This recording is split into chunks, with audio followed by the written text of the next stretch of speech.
기가 예상됩니다. KBS 1라디오 11시 뉴스를 마칩니다. 아나운서 김성훈이었습니다. KBS.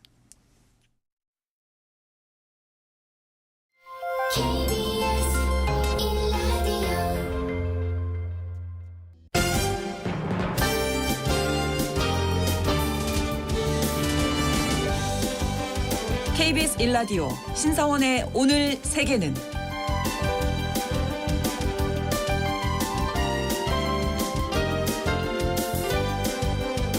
안녕하십니까. 아나운서 신성원입니다. 오는 10월 인도네시아에서는 새 정부가 출범합니다. 조코 위도도에 이어서 프라보우 수비안토가 대통령 임기를 시작하게 되는데요. 그런데 이 새 대통령 취임을 앞두고 무상급식 논쟁이 벌어지고 있습니다. 무상급식은 프라보워를 대선 승리로 이끈 핵심 공약이었는데요. 문제는 8천만 명이 넘는 학생들을 위한 급식을 시행하려면 국가 재정의 부담이 커지고 또 급식에 꼭 필요한 식재료인 쌀과 우유의 수입을 지금보다 더 늘려야 한다는 겁니다. 인도네시아는 산모작이 가능한 나라라서 쌀 걱정이 없을 것 같지만 또 생산량이 줄고 있어서 부담이 큰 상황이라고 하는데요. 통신원 취재수첩에서 자세한 소식 전해드리겠습니다.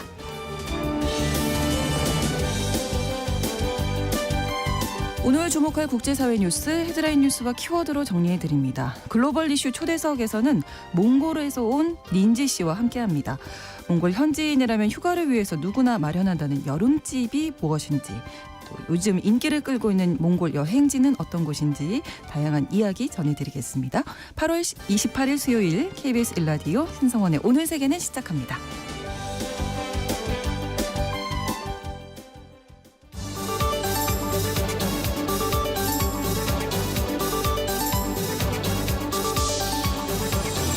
오늘 세계는 헤드라인 뉴스.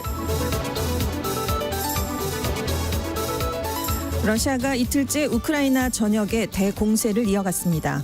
현지 시간으로 27일 새벽 러시아군의 공습으로 우크라이나 남동부 도시 크리비리흐에 위치한 호텔이 무너져 3명이 숨졌는데요. 키이우 외곽 지역 드니프로강 수력 발전소도 공격을 받아 정전과 단수 사태도 이어졌습니다. 슈미알 우크라이나 총리는 러시아가 비인도적 살상 무기인 집속탄 미사일 수십 발로 배전 및 변전 시설을 공격했다고 주장했는데요. 러시아의 계속된 대규모 공습에 나토와 EU는 우크라이나를 추가 지원하는 방안을 긴급 논의하기로 했습니다. 제10호 태풍 산산이 오늘 오전 6시 기준 일본 남부 가고시마현 아마미시를 지나 규슈를 향해 북상하고 있습니다. 산산의 중심 기압은 935 헥토파스칼, 중심 부근의 최대 풍속은 초속 50m, 최대 순간 풍속은 70m입니다. 달리는 트럭도 넘어질 만한 수준의 강풍이 불 전망인데요. 산산이 일본 열도를 관통할 것으로 예상되면서 항공과 철도편 운항에도 차질이 빚어지고 있습니다. 프랑스가 9월 새 학기 시작에 맞춰 200개 중학교에서 시범적으로 학생들의 휴대전화 사용을 물리적으로 금지하는 이른바 디지털 쉼표를 도입하기로 했습니다. 시범학교들은 별도의 사물함을 설치해 학생들이 등교하면 휴대전화를 수거하고 하교할 때 돌려주게 되는데요. 교육당국은 시범 실시 성과를 평가해 내년 1월부터는 전면 시행하겠다는 계획입니다. 프랑스 교육당국은 4월에 중학생들의 학교 폭력 사건으로 피해 학생 1명이 사망하자 스크린 과다 노출이 학생들의 폭력성에 영향을 미친다고 판단해 디지털 쉼표 방안을 마련했습니다. 인도에선 한 국립병원 수련의가 병원에서 성폭행 당한 뒤 살해된 사건에 항의하는 시위가 격화되고 있습니다. 27일 콜카타에서 열린 시위에선 시위대 수천 명이 주 정부 청사를 향해 행진하면서 바네르지 주 총리 사퇴를 요구했는데요. 경찰과 시위대 간 물리적 충돌이 발생한 가운데 시위대 최소 100명이 폭력 유발 혐의로 체포됐습니다. 이번 시위는 9일 콜카타 소재 국립병원에서 31살 여성 수련의가 병원 내 세미나실에서 성폭행 당한 뒤 살해된 사건이 발단이 됐는데요. 병원 직원 1명이 용의자로 체포됐지만 유가족은 집단 성폭행 가능성을 제기했습니다. 또 병원의 안전 조치가 미흡해 성폭행을 당한 것으로 알려지면서 동료 수련의들은 물론 의사협회 등의 전국적인 파업과 시위가 확산하고 있습니다. 세계보건기구 WHO가 아프리카를 중심으로 빠르게 확산 중인 엠폭스에 대응하기 위해 긴급 자금이 필요하다고 밝혔습니다. WHO는 질병 감시와 연구, 백신 공급, 발병 지역 치료 등에 1억 3,500만 달러, 약 1,800억 원이 필요하다고 추산하고 회원국들과 기부자들에게 긴급하게 자금을 지원해달라고 요청했습니다. 오늘의 헤드라인 뉴스였습니다. 외신캐스터 전주현 씨가 전해주셨고요. 이번에는 키워드로 정리한 국제사회 뉴스 함께 살펴보겠습니다. 첫 번째 키워드는 마이크의 주도권을 잡는 자 누구일 것인가. 네. 그 트럼프 공화당 후보, 대선 후보와 해리스 민주당 대선 후보 간의 이제 첫 번째 TV 토론이 열리게 되는데요. 네. 트럼프 전 대통령 측이 이 토론 방식에 대해서 합의를 했다라는 발표를 내놨습니다. 9월 10일에 ABC 방송이 주최를 해서 90분간 생중계될 예정인데요. 이 트럼프 전 대통령이 토론 규칙과 관련해서 바이든 대통령과 했던 지난 CNN 토론과 동일하다. 토론을 서서 하고 후보자는 노트나 커닝페이퍼를 가져올 수가 없다. 이렇게 얘기를 했습니다. 네. 그런데 이제 그동안 양측이 토론 규칙을 두고 신경전을 좀 많이 벌여왔어요. 그래서 폴리티코에 따르면 네. 양측이 특히 마이크 음을 소거하느냐 마느냐를 놓고 대립을 했다고 합니다. 그러니까 해리스 후보 측은 토론 내내 마이크가 양쪽 다 켜져 있어야 된다는 입장입니다. 근데 트럼프 후보 측은 발언하는 사람 쪽 마이크만 켜고 상대방 쪽은 꺼놔야 된다. 이렇게 맞서고 있는데요. 네. 트럼프 전 대통령이 2016년, 2020년 대선 토론을 할 때 상대방 순서에도 계속 자기가 끊이지 않고 말을 했고요. 네. 뭐라고 답을 하면 거기에 끼어들었습니다. 그래서 비판을 많이 받았거든요. 네. 그래서 그때 이미지를 많이 깎아먹었습니다. 그런데 그렇죠. 올해 6월에 이제 바이든 대통령하고 토론을 했을 때 바이든 대통령 측이 요청을 해서 그때 네. 너무 당해서 지난번에 상대 쪽 마이크를 꺼야 된다. 꺼달라. 네, 이걸 조건으로 내세워서 관철이 됐거든요. 예. 그러니까 트럼프 전 대통령이 뭔가 말을 하려고 해도 안 되니까 안 했습니다. 그러니까 절제된 이미지가 오히려. 표현이 된 오. 거예요. 화면으로 봤을 때. 아, 그렇죠. 예, 예. 굉장히 차분해졌다. 4년 전과 다르다라는. 그래서 굉장히 또 점수를 이번엔 많이 땄습니다. 예. 그래서 해리스 후보랑 토론할 때도 이렇게 하자라는 걸 트럼프 후보는 내세우고 있는 건데요. 네. 반면에 해리스 부통령 측은 아니다. 마이크를 계속 켜야 된다라는 건 트럼프 대통령 마이크를 계속 켜놓으면 90분 내내 절제된 모습 유지 못한다. 와, 이 신경전도 대단하네요. 진짜. 그렇습니다. 이것 때문에 지금 서로 마이크를 두고 싸우고 있는 건데 네. 이외에도 이제 어떤 얘기들이 오갔었냐면 이 해리스 후보가 그렇게 키가 큰 편이 아닙니다. 네. 예, 그런데 이제 트럼프 후보는 거의 190cm의 거구잖아요. 네, 네. 근데 한 화면에 동시에 잡혔을 때 그럼 이미지상으로 약간 약해 보이는 이미지를 받을 수가 있다. 그럴 수 있죠. 앉아서 하자 뭐 이런 얘기를 해리스 후보 측이 했다더라. 그리고 모두 발언도 하자 이렇게 네. 얘기를 했는데 해리스 이게 이제 관철이 되지 않았고 해리스 후보 측은 우리 그런 적 없다라고 곧바로 부인을 하긴 했습니다. 네. 그래서 아무튼 이번 때도 미리 작성한 원고 금지가 되고 펜, 메모장, 물 한 병만 허용되는 지난번 네. 6월 토론처럼 같이 진행될 가능성이 커졌는데요. 네. 일단 이 민주당과 토론에 대해 합의했다라고 트럼프 대통령 측이 전 대통령 측이 밝혔지만 네. 이게 해리스 후보 측에서는 아직 입장을 공식 내놓은 게 아니기 때문에 네. 이게 이제 어떻게 정리가 될지는 조금 더 지켜봐야 될 것 같습니다. 네. 어쨌든 26일까지는 뭐 지금 마이크 음소거에 대해서 해리스 후보 측이 반대를 하니까 나 그럼 토론 안 할 수도 있다라는 입장을 살짝 내비쳤었거든요. 그래요? 근데 하루 만에 이제 토론하겠다라는 걸로 이제 네, 또 네. 입장을 번복을 했기 때문에 네. 이게 9월 10일까지 이게 또 어떻게 엎치락뒤치락 될지 모르겠습니다. 마이크 음소거 네, 아무튼. 양쪽이 다 꺼질지 한번 지켜봐야 되겠네요. 그렇습니다. 네. 9월 10일에 있죠. 그렇습니다. 네. 자, 두 번째 키워드 다시 수렵의 시대로. 네, 아프리카 나미비아 정부가요. 네. 지금 식량난이 굉장히 극심한 상태라서 네. 코끼리를 비롯한 야생 동물을 잡아서 그 고기를 주민들에게 배급하기로 했습니다. 아, 네. 그래서 코끼리 83마리, 하마 30마리, 버팔로 60마리, 임팔라 50마리, 누 100마리, 얼룩말 300마리, 엘란드 100마리 총 723마리를 도태하겠다. 이렇게 환경 환경부가 밝혔는데요. 네. 그래서 이제 전문 사냥꾼하고 전문 업체랑 계약을 맺어서요. 이미 157마리에 대한 사냥은 끝났다고 합니다. 여기에서 56,800kg 이상의 고기를 이제 생산을 할 수 있었다는 건데요. 네. 그래서 기근에 시달리는 주민을 위한 구호 프로그램으로 전달이 된다고 합니다. 그래서 나미비아 정부의 입장은 국민들의 이익을 위해서 천연 자원을 사용한다는 헌법적 의무에도 부합하는 조치다. 이렇게 지금 설명을 내놨고요. 근데 실제로 나미비아만 이런 건 아니고 야생동물 서식지가 있는 아프리카 국가 정부들이 종종 개체 수를 적정 수준으로 유지를 해야 하거나 아니면 구호 같은 목적을 위해서는 도태를 결정해서 사냥을 허용하고 있는 그런 상황입니다. 네. 근데 이제 얼마나 이제 가뭄이 심하냐. 이 아프리카 남부 쪽이요. 올해 초부터 엘니뇨의 여파를 받아서 수십 년 만에 최악의 가뭄을 겪고 있습니다. 특히 나미비아가 좀 심각한데 네. 지난달에 식량 비축량의 84%가 고갈이 됐습니다. 이제 얼마 안 남았다는 거죠. 16%밖에 안 남았는데 그러면 절반에 가까운 인구가 앞으로 몇 달간 식량난을 겪을 가능성이 높아지게 됩니다.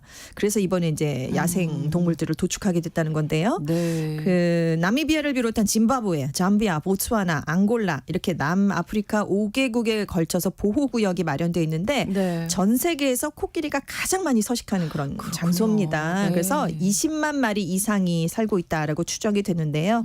작년에 보츠와나랑 짐바브웨에서 가뭄 때문에 코끼리 수백 마리가 이렇게 사냥이 아니라 자연 도태되기도 했습니다. 네, 아무튼 기후 네. 문제가 정말 그렇습니다. 심각하네요. 네. 자, 다음 키워드인데요. 둘은 쉽지만 열은 어렵다. 두 손가락은 쉽지만 열 손가락은 어렵다라는 의미인데요. 네네. 미국의 Z세대, 젊은 세대이지 않습니까? 네. 이 사람들은 날 때부터 디지털 세대입니다. 그렇죠. 네. 너무 잘 다뤄요. 가르쳐주지 예, 않아도 그렇습니다. 어른들보다 예. 저도 이런 기능이 있었어? 예, 저희 아이를 통해서 많이 네. 배웁니다. 그러니까요. 네. 그런데 그 Z세대가 네. 키보드로 글자를 입력하는 타이핑은 어렵다고 느끼는 것으로 나타났어요. 그러니까 손가락 두 개를 이용해서 화면을 벌리고 터치하고 네네네. 이건 정말 능숙한데 키보드에서 타이핑을 해봐라. 그러면 독수리 타법으로 친다는 거죠. 왜냐하면 이 디지털 네이티브 세대는 타이핑하는 법을 학교에서 따로 배우지 않는답니다. 이제. 그래서 타이핑을 가르치는 고등학교 수가 최근 미국에서 25년 동안 크게 줄어들었는데요. 네. 2000년에 졸업한 고등학생 중에서 학교에서 키보드 수업을 받은 학생 비중은 44% 정도 됐는데 이게 2019년에 조사를 했더니 네. 2.5%로 뚝 떨어졌다고 거의 합니다. 뭐 다 못한다고 봐야 그렇죠. 되겠네요. 거의 이제 학교들이 안 하고 네, 있다는 네, 네. 얘기인데 그래서 교사들은 디지털 세대니까 뭐든지 다 당연히 잘하겠지. 잘할 줄 알고. 타이핑도 잘하겠지 했는데 뭔가를 시켜봤더니 그게 교육 현장에서는 다른 현실이 나타나서 그렇죠. 교사들이 또 당황해한다고 합니다. 그래서 교육 당국이 나서서 아예 타이핑 대회를 열어서 좀 경쟁을 유도하고 있는데요. 네. 그랬더니 학생들이 약간 게임 같잖아요. 타이핑 그렇죠. 대회를 하면. 네네네. 그래서 연습을 많이 해서 타이핑 속도가 조금 빨라졌다고 지금 그래요. 그래서 한 교사가 반 학생들의 평균 타이핑 속도가 분당 13단어에서 25단어로 거의 2배 가까이 증가했다. 이런 얘기를 내놓기도 했는데 네. 지금 23살인 한 대학생이 있습니다. 내가 중학교 1학년 때 타이핑하는 법을 배우긴 했는데 네. 여전히 타이핑할 때 키보드를 보고 쳐야 된다는 거죠. 아. 이게 능숙하면 안 보고 화면을 보고 보고 그냥, 그렇죠. 치잖아요. 네. 근데 이제 독수리 타법처럼 보고 계속 봐야 돼요. 네, 확인하고. 네. 그래서 이제 대학에서 논문 쓸 때 아무래도 타이핑을 해야 되니까 이게 좀 그렇죠. 어려우니까 음성 문자를 변환해주는 소프트웨어를 썼는데 오류가 많이 난다고 합니다. 그래서 결국 자기가 타이핑을 했는데 너무 지루했다 이런 얘기를 했고요. 점점 많은 학생이 모바일 기기로 과제를 제출하는데 한 39% 거의 40%의 학생들이 모바일 기기로 이제 숙제를 해간다고 합니다. 네. 반면에 교사들은 아직도 90% 이상이 컴퓨터로 작업을 하니까 타이핑을 많이 하니까 학생들에게 그런 걸 요구한다라는 거죠. 그러니까 약간 이상과 현실이 다른 그런 게 네. 나타나는데 네. 근데 앞으로도 많은 학교에서 타이핑 교육을 중요하게 여기겠느냐 그러지는 않을 거다라는 게 전문가들의 시각인데 네. 반면에 뉴욕하고 텍사스에서는 컴퓨터 기반 시험을 보고 있다고 합니다. 근데 여기서는 또 타이핑 교육이 중요하기 때문에 네. 이게 주마다로 또 격차가 날 것 같습니다. 타이핑 교육 좀 시켜긴 그렇죠. 해야 되겠네요. 네네. 어쨌든. 아마 우리나라 같으면 사교육이 또 타이핑을 해주지 않을까요? 네, 뭐 저는 아직 종이로 보는 게 더 네. 한눈에 확 들어와서 네, 편안하죠. 네. 네. 글씨 쓰는 것도 네, 더 편한 네. 것 같기도 하고. 아, 네. 예, 다음으로 넘어가죠. 이게 말로만 듣던 강세권인가요? 네, 강 옆에 사는 강세권 오, 얘긴데요. 네. 최근에 SNS에서 스위스 직장인들이 베른에 있는 아래강에서 수영복으로 갈아입고 퇴근하는 영상이 화제가 되고 있습니다. 오. 스위스 정부관광청도 이런 질문을 받았어요. 최근 화제인 스위스 사람들의 독특한 퇴근법이 사실인가라고 이제 네티즌들이 물어봤더니 네. 맞다 이렇게 답을 해줬는데요. 오. 이 남성들이 이제 영상을 보면 상의를 탈의하고 이제 강에 뛰어들고요. 네. 여성들은 아예 비키니를 입고 이제 물에 뛰어들어서 집에 갑니다. 강에 들어갈 때 이제 출근할 때 가져가야 되는 짐이 있잖아요. 당연히 그렇죠, 출근할 그렇죠. 때. 네, 네. 이게 비겔피쉬라는 물고기 모양의 전용 방수백을 갖고 와서 아예 담아서 들고 다닌다고 해요. 네. 근데 이제 수영 출퇴근을 하면 좋은 게 무더위랑 교통체증을 피할 수가 있고요. 그렇긴 그렇겠네요. 건강- 나도 수영장 갈 네. 필요 없이. 건강에도 좋다라는 그렇죠. 거죠. 예. 그래서 이제 이걸 즐기는 사람이 많다는 건데 이제 이게 가능한 조건이 있습니다. 이 아래강은 유속이 빠르다고 해요. 그러니까 모래 흐름에 잘 몸을 맡기면 빨리 힘들지 더 않게 빨리. 네, 그 수영을 그렇게 뭐 격하게 하지 않아도 이렇게 빨리 출퇴근을 할 수 있기 때문인데 네. 하천이 깨끗해야 되는 게 중요하지 않습니까? 저도 그 생각부터 났거든요. 네, 저희 그렇잖아요. 프랑스 올림픽 네, 때 왜 세네갈. 시장님이 네. 센강에 들어간다 만다 뭐 네, 네. 결국 들어가셨지만 네. 뭐 이런 얘기 있어서 그러니까요. 좀 깨끗해야 네. 들어가고 싶은 마음도 근데 들겠죠. 이제 스위스 하면 우리가 생각을 하면 깨끗할 거라는 그런 그렇죠. 고정관념을 갖고 있는데 네네네네. 정말 깨끗하게 관리가 되고 있고요. 어. 이 아래강이 굉장히 더운 여름에도 물 온도가 21도밖에는 안 된대요. 시원하겠네요. 네, 그래서 더위를 피하기에 굉장히 좋다고 합니다. 그래서 특히나 이제 호수랑 강이 스위스에 많은데 그래서 이제 종종 강의 유속을 활용해서 퇴근하는 사람들을 많이 볼 수 있다라는 설명인데 네. 우리 네티즌들이 이 소식을 보고 나도 지옥철을 떠나서 저렇게 출퇴근하고 싶다. 이게 말로만 듣던 강세권이냐 이런 반응을 보였다고 합니다. 그렇죠. 다만 주의해야 될 점이 있어요. 유속이 생각보다 빠르거든요. 상당히 빠르니까 처음에 그냥 뛰어드시면 안 됩니다. 무작정. 그렇죠. 네. 물줄기, 선박의 항로도 있고요. 수질 기온 변화를 잘 살펴야 되는데 실제로 2016년에 아래강에 들어갔던 우리나라 여행객이 급류에 휩쓸려서 실종되는 사건이 발생했었다고 아이고, 하니까 그러네요. 네. 예, 스위스 사람들 한다고 해서 그냥 무작정 뛰어드시면 따라하면- 안 되겠습니다. 네네 강세권 부럽네요. 진짜. 네. 네. 다음 키워드입니다. 눈은 크게 귀는 쫑긋해야 하는 식사. 조금 네. 불편할 수도 있겠는데요. 네. 매년 600만 명이 찾는 세계적인 관광지 중에 하나가 포르투갈의 수도인 리스본입니다. 네. 근데 요즘 이 리스본 식당에서요. 네. 외국인 관광객에게는 내국인 손님보다 가격을 높게 책정한 메뉴판을 보여주는 사례가 나타나고 있습니다. 이게 이중 가격제인데요. 당연히 포르투갈에서 불법입니다. 네. 그런데 이제 오버투어리즘, 과잉 관광으로 몸살을 앓다 보니까 외국인 관광객들에게는 돈을 더 받아야 된다라는 움직임이 확산이 되면서 이렇게 네. 이중 가격제가 나타나고 있다라는 분석이 나오고 있습니다. 그래서 이제 내국인에게는 당연히 포르투갈어로 된 메뉴판을 주지만 이 외국인 관광객들 워낙 많이 오니까 네. 다국어 메뉴판이 있습니다. 거기 쓴 가격은 달라요. 더 높다라는 아. 거죠. 그래서 식당들이 실제 가격을 손님들의 눈에는 잘 띄지 않는 곳에 구석진 곳에 작은 글씨로 쓴다거나 손님들에게 귓속말로만 슬쩍슬쩍. 그러니까 특히 포르투갈어를 알면 이제 이게 가능하다는 그렇죠, 거죠. 그렇죠. 아, 공부해서 가야 되나요? 네. 그럼 그러니까 언어를? 뭐라고 얘기하나.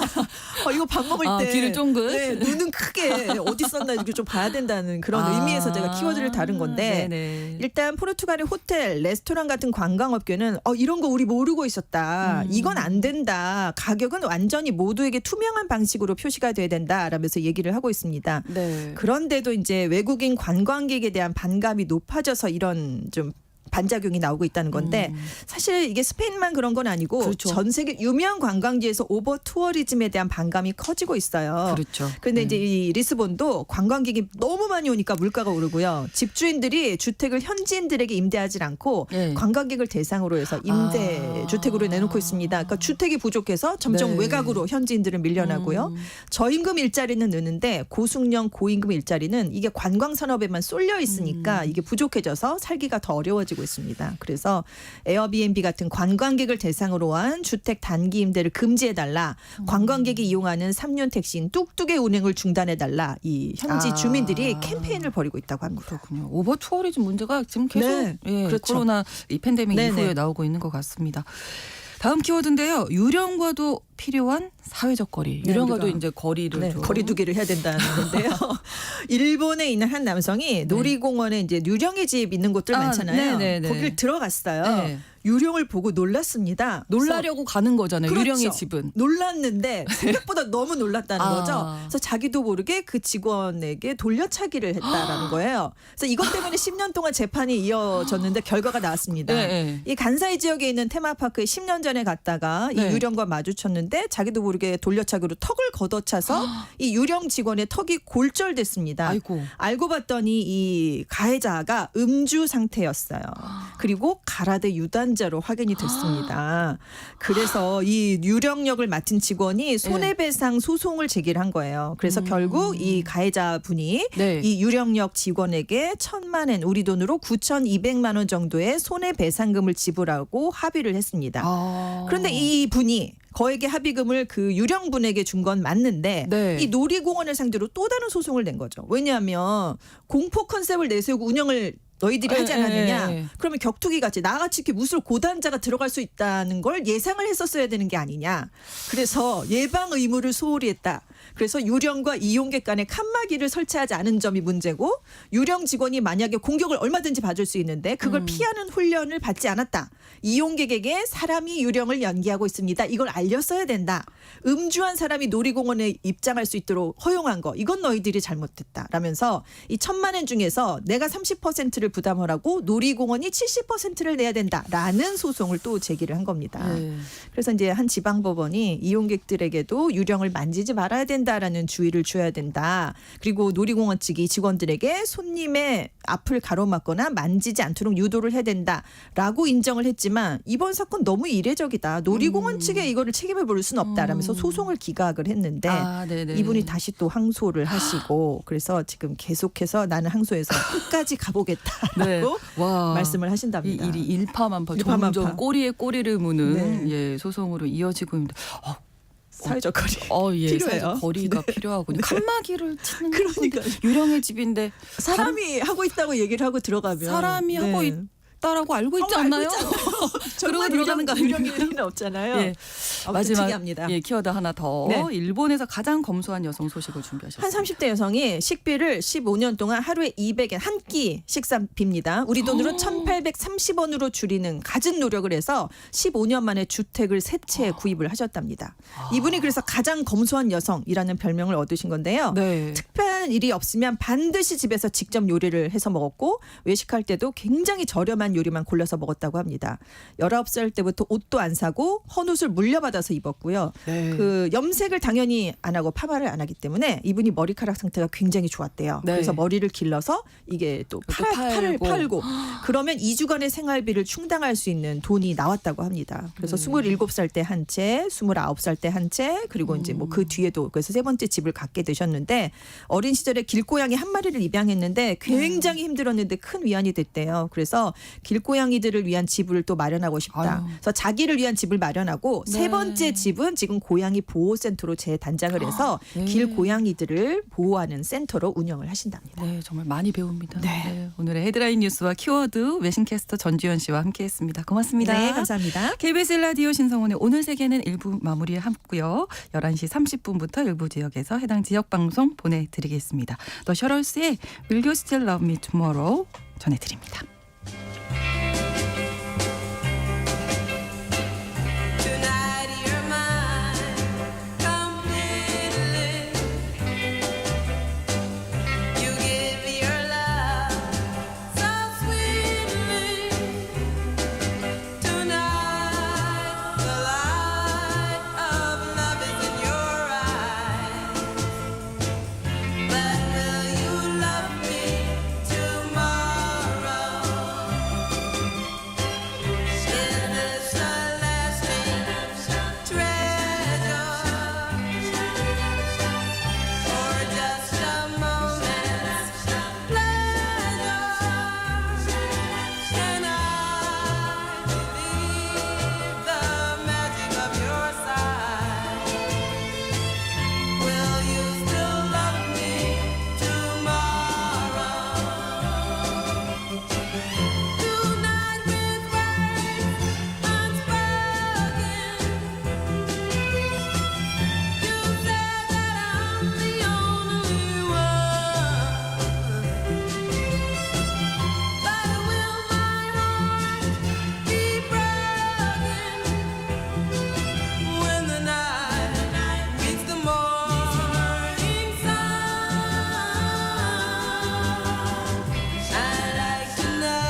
지금 시각은 11시 30분입니다. KBS Ladies and gentlemen. 국제사회의 다양한 뉴스를 한눈에 KBS 1라디오 신성원의 오늘 세계는 세계를 바로 보는 최소한의 투자입니다.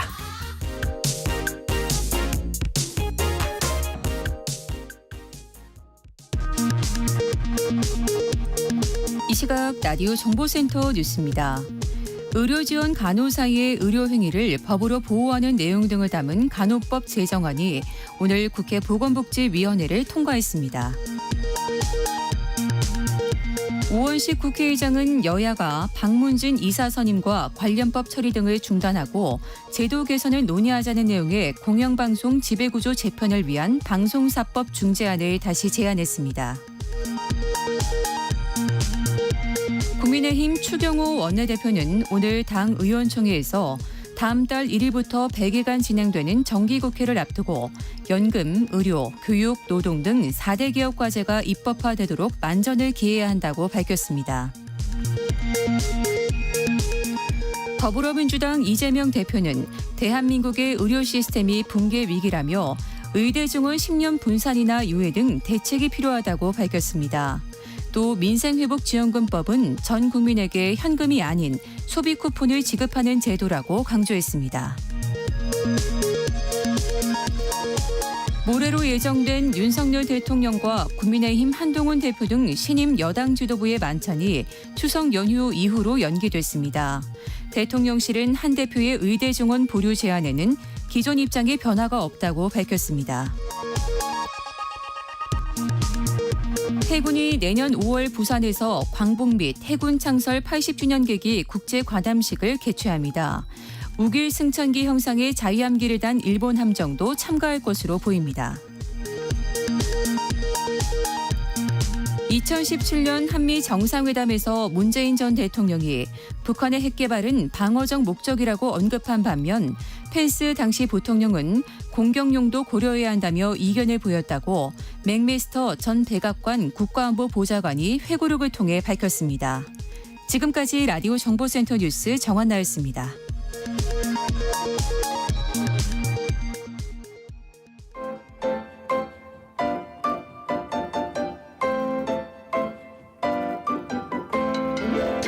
통신원 취재 수첩.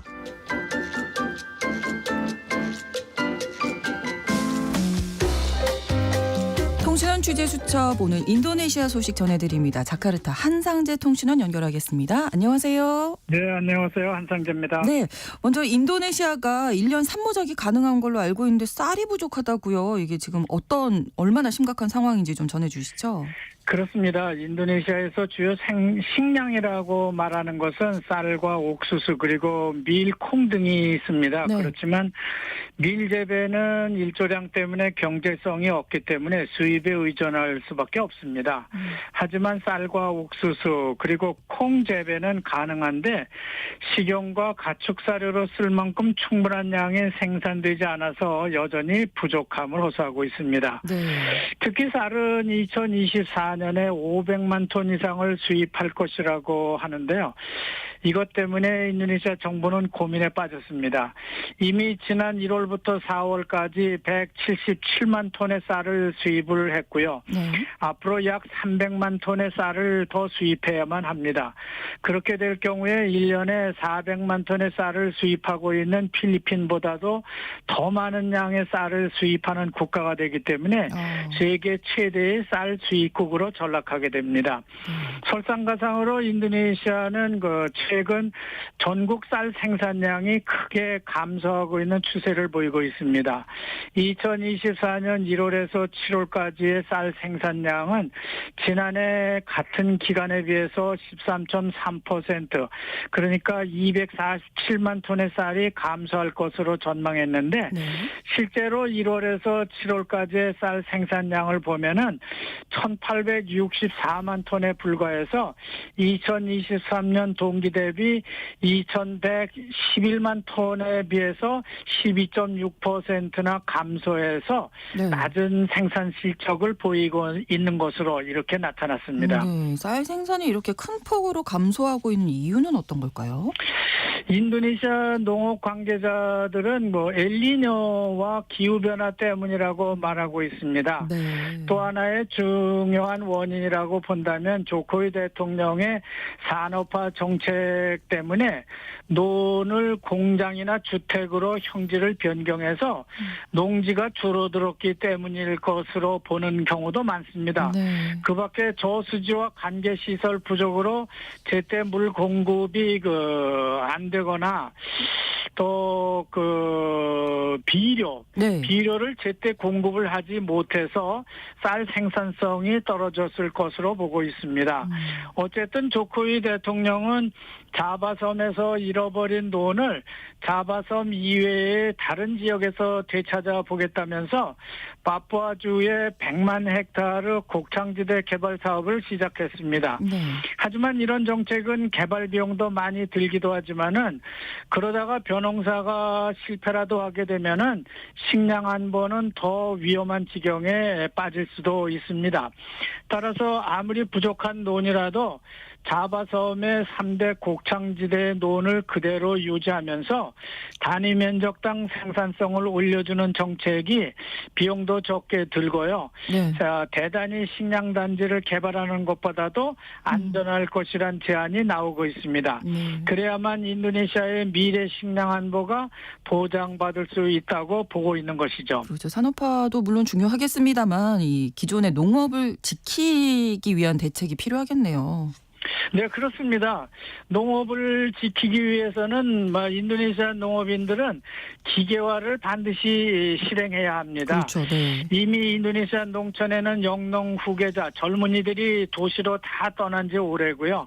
이제는 나이든 노인들만 남아서 농사를 짓고 있습니다. 네. 따라서 젊은 농업인이 떠난 자리에 그만큼의 농업기계가 들어가야 할 것으로 보는 것이죠. 네. 이것만이 인도네시아의 식량 안보를 지키는 일이라고 생각됩니다. 네, 이렇다 보니까 오늘 10월에 취임하는 프라보 대통령 1호 공약이 학교 무상급식이었는데 그걸 시행하는 데도 어려움이 있다고요? 물론 그렇습니다. 지금 인도네시아는 조코 위도도 대통령 정권에서 프라보 수비안토 차기 대통령 정권으로 바뀌는 교체기에 해당합니다. 네. 오는 10월 25일에 정권이 이양되는데요. 무상급식 정책은 프라보 당선인의 핵심 공약의 하나입니다. 그는 무상급식 프로그램이 인도네시아의 성장 잠재력을 끌어올릴 수 있다고 생각했습니다.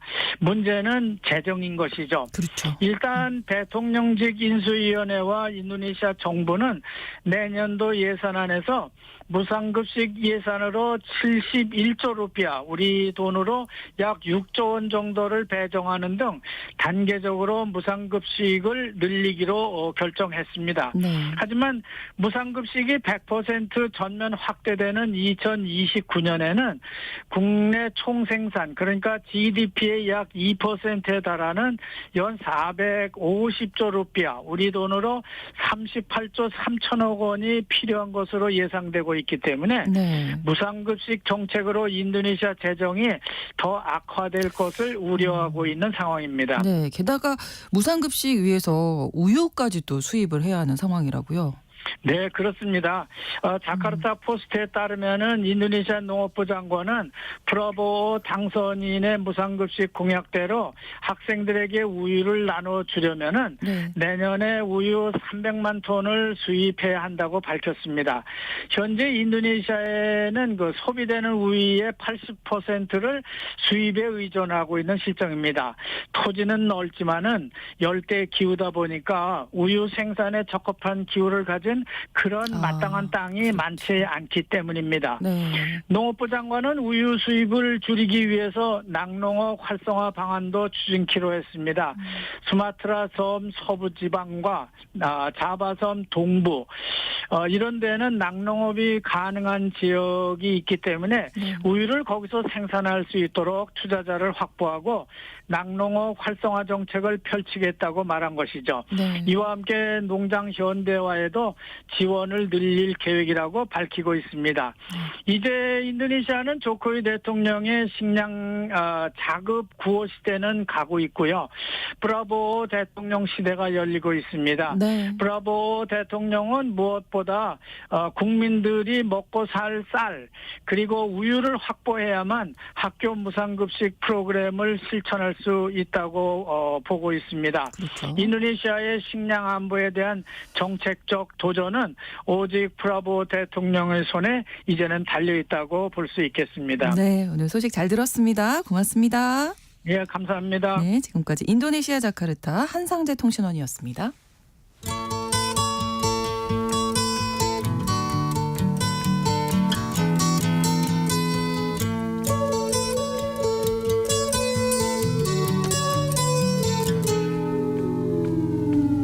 Here comes the sun. 글로벌 이슈 초대석입니다. 한국에서 정착해서 살아가는 글로벌 이웃과 함께 지구촌에 대한 이해를 쌓아가는 시간인데요. 오늘은 몽골에서 오신 닌지 씨와 함께하겠습니다. 어서 오세요. 반갑습니다. 안녕하세요. 샌베노 몽골에서 온 닌즈입니다. 이렇게 네. 좋은 자리에 초대해 주셔서 감사합니다. 아이고 감사드립니다. 지금 몽골어로 네, 인사- 샌베노. 아, 네. 네, 안녕하세요. 아, 예.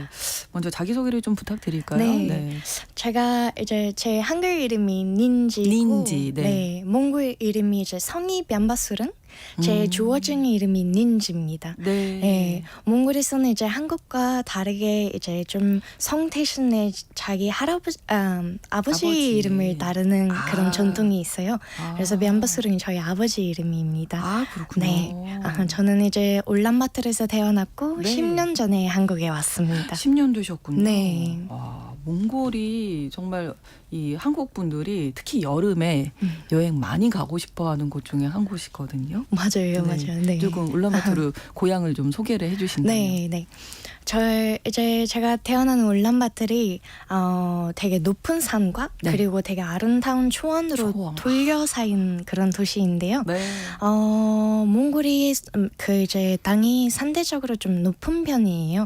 해발 위에 이제 1,500m 정도 높이 있거든요. 그렇군요. 그러면 이제 한국의 거의 제주도 한라산 높이 정도인데. 그러니까요. 네. 네, 맞아요. 그래서 높은 것도 있고 또 울란바토르가 이제 세계에서 제일 추운 수도로 이제 알려져 있어요. 그래서 추운 수도로. 네. 겨울에 마이너스 40도까지 내려가고 네. 여름은 상대적으로 좀 시원하지 않나요? 여름에는 시원한데 낮에 네. 이제 거의 30도까지 아이고, 올라가고 그러면, 네. 또 근데 대신에 바람이 되게 시원하고 쌀쌀합니다. 그렇군요. 네, 온도 차이가 좀 상대적으로 큰 편이고 네. 네, 울란바토르는 이제 아파트 단지가 있고 네. 게르 지역이 있는데 저희는 게르만 생각하거든요. 아파트 네. 단지도 아파트 있군요. 단지도 있습니다. 네. 게르 지역도 울란바토르에 이제 둘러싸이면 있거든요. 그렇군요. 그래서 그 게르에서 사시는 분들이 대부분이 아직도 유목 생활을 하고 계시는 분들입니다. 그렇군요.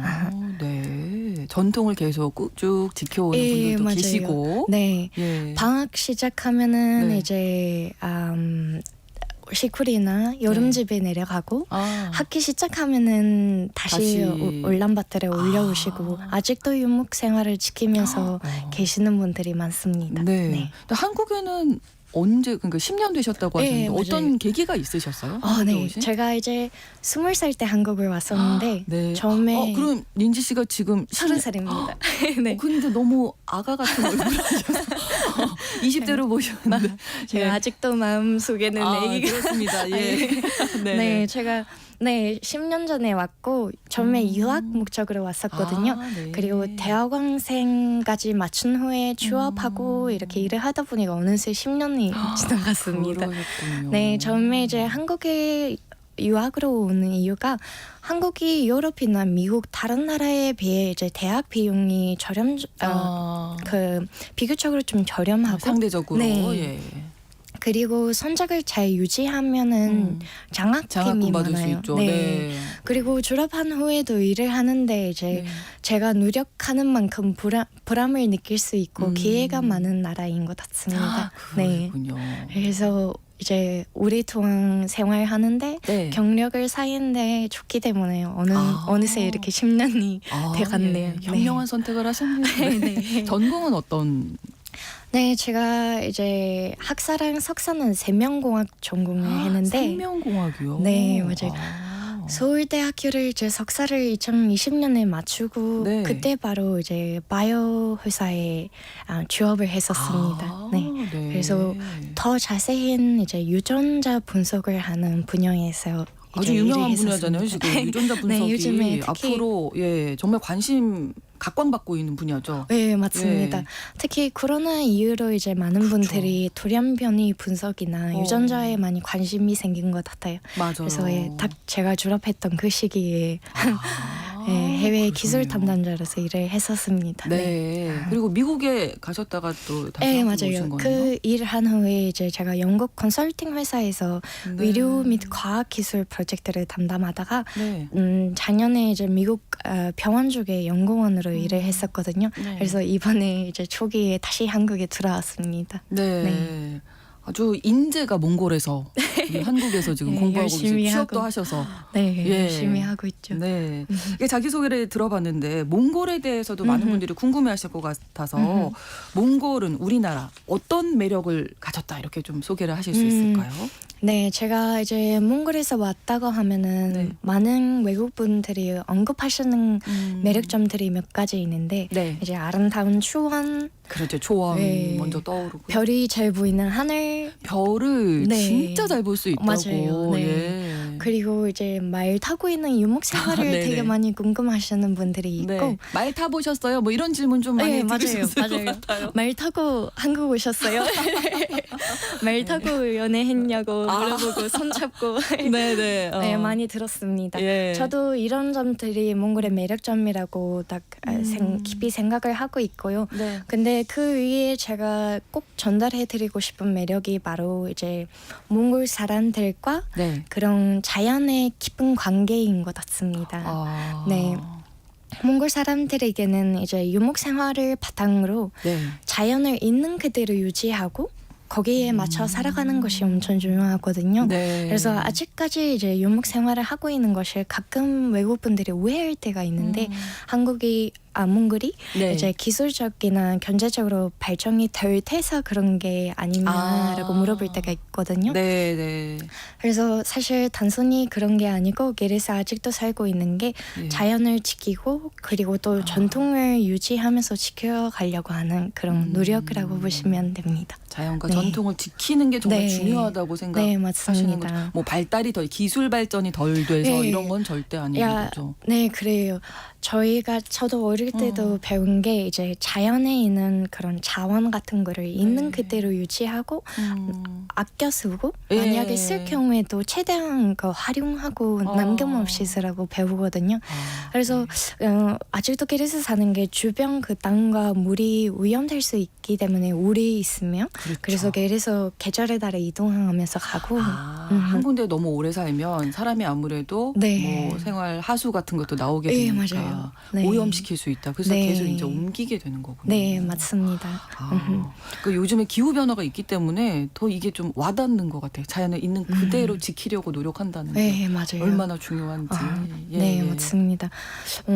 저희 이제 유목 생활의 중심이 가축인데요. 네. 가축을 키우는 것이 딱 그 자연을 돌보는 것이랑 똑같다고 저희가 배우거든요. 네. 그래서 가축도 요즘 이제 날씨 변화에 되면 많이 좀 오염돼 있고 그리고 저희는 이제 가축을 키우는데 고기를 식량로 이제 쓰는데 그것만 아니고 가축도 이제 집 짓기, 덜은 옷감 그리고 이불 그렇죠. 그리고 아예 가축에 이제 뼈 가지를 두고 있는 뼈. 장비로 다 쓰거든요.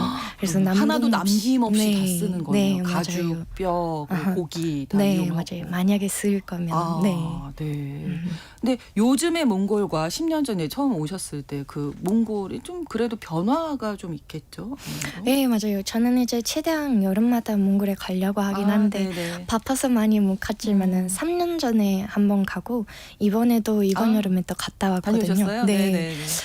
확실히 이제 최근 10년 동안은 네. 몽골이 이제 광업 사업 그리고 관광 사업으로 인해 많이 발전이 돼가고 네. 그거를 통해 이제 덕분에 교통 인프라도 많이 개성이 돼 있다 보니 네. 도시 접근성이 훨씬 변해졌습니다. 도시 접근성도 네, 아주 그리고 좋아지고. 이번에 제가 이제 울란바토르 가서 크게 느낀 게 네. 건물이나 그런 게 발전된 거 외에도 네. 젊은 사람들이 엄청 많아요. 저는 이제 나이가 30살인데도 저보다 어린 친구들이 엄청 네. 많더라고요. 그렇군요. 네, 울란바토르의 인구도 훨씬 많아진 것 같고 연구 결과를 보면은 몽골 인구가 360만 명밖에 안 돼요. 네, 거의 절반이 160만 명 정도가 이제 울란바토르에 거주하고 있고 그렇군요. 연구를 보면은 이제 총 인구의 58%가 네. 30 이하라고 결과가 나왔더라고요. 몽골이 아주 30살 젊은 몽골이네요. 근데 예. 저는 그게 크게 느껴지더라고요. 이번에 갈 때. 그렇군요. 네. 네.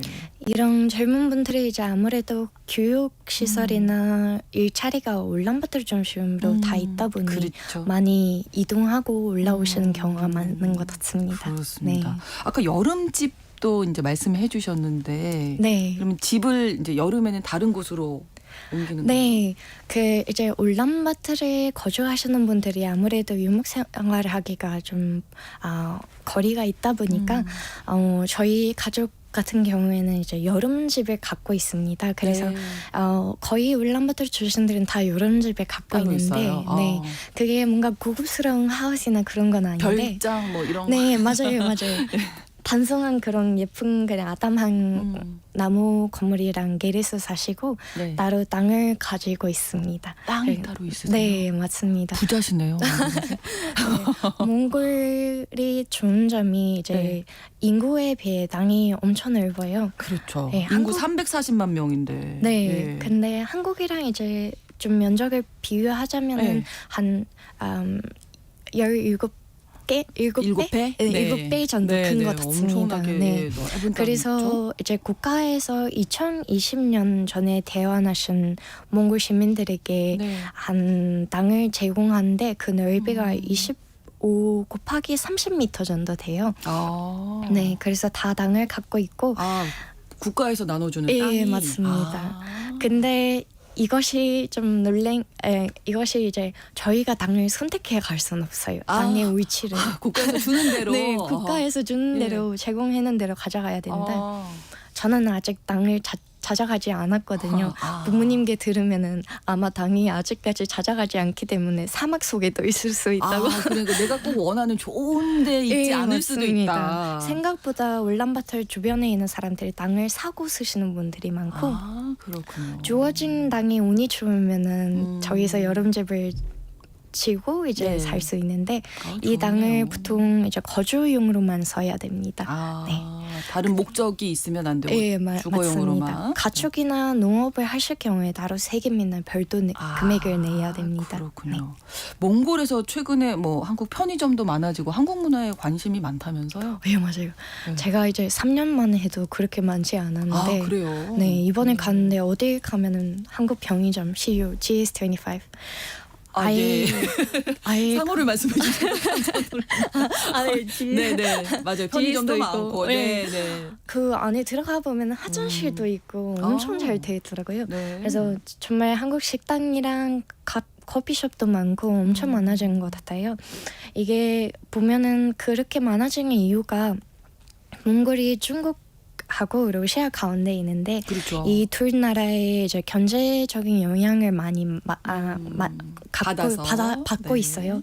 그래서 국가에서 하는 게 이제 제3위 국가, 제3위 나라랑 이제 협력을 이제 강화하고 네. 해외 업계들이 몽골에 도입하는데 몽골 시장에 이제 진입하는데 많이 지원을 해드리고 있어요. 네. 근데 거기 중에도 한국 업계들이 많이 자리를 잡는 게 아무래도 한국이 유통이나 서비스업을 경험이 많고 네. 그리고 엄청 빨리 일을 하다 보니까 시장을 그렇죠. 많이 잡아. 저희는 무조건 빨리빨리거든요. 그렇죠.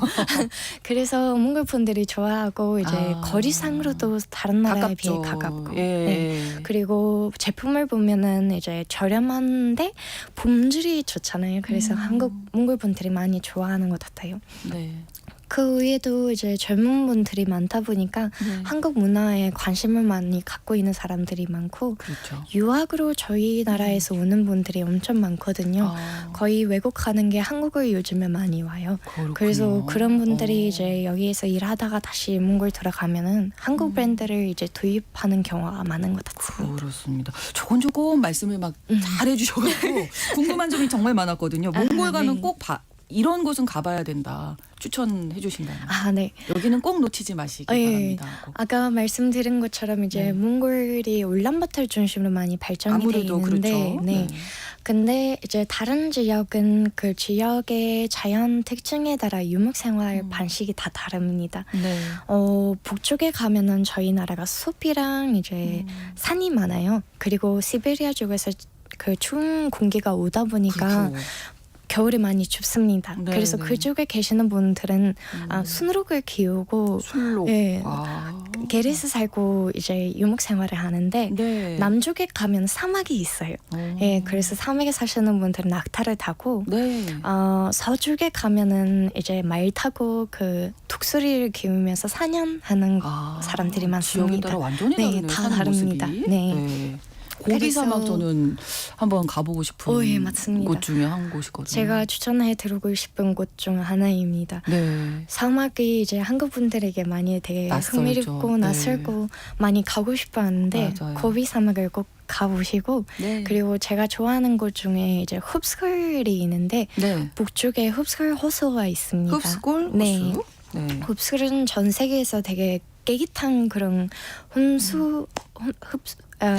담수호 중에 깨끗한 이제 물이 맞아요. 네. 담수호 중이고 네. 저쪽에는 차등이라는 민족 부족이 살고 있는데 네. 이 부족은 이제 그 아까 순록을 키우면서 숲 속에 사시는 분들입니다. 네. 그래서 이렇게 두 가지 추천해드립니다. 아유 감사합니다. 앞으로도 몽골의 매력 다양한 곳에서 또 많이 추천해 주시기 바랍니다. 오늘 좋은 말씀 고맙습니다. 네, 감사합니다. 오늘 글로벌 이슈 초대석 몽골에서 오신 린지 씨와 함께 이야기 나눴습니다.